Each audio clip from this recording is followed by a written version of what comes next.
Samantala, Department of Energy bubuo na ng plano para himukin ang Meralco at iba pang electric cooperative na palawigin ang diwa ng CSR para matupad ang pangako ni Pangulong Rodrigo Duterte sa kanyang zona na mabigyan ng mas murang kuryente ang mga mahihirap na pamilya. Ang report mula kay George Bandola via phone pack. Matapos ang State of the Nation address ng Pangulo, bumubuo na ng mekanismo ang Department of Energy para himuking mapalawak ang corporate social responsibility ng Manila Electric Company at ng lahat ng electric cooperatives sa bansa.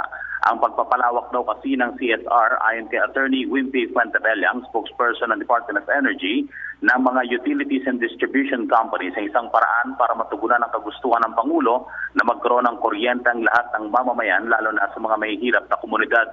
Ayon naman kay Pete Ilagan, ang isa rin sa mga spokesperson ng DOE at dating Pangulo ng NASICOR, titiyakin naman nila ng DOE na masigurong hindi sosobra at hindi ipapataw sa mga consumer ang dagdag serbisyo ng mga ito.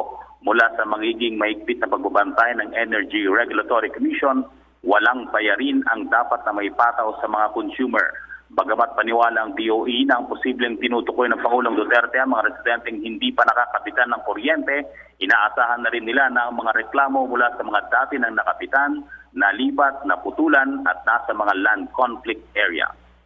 Para sa PTV News, George Bandola. Maraming salamat, George Bandola. Hi, ako si Ria Fernandez. Mag-subscribe na sa PTV YouTube channel. I-click lang ang subscribe button.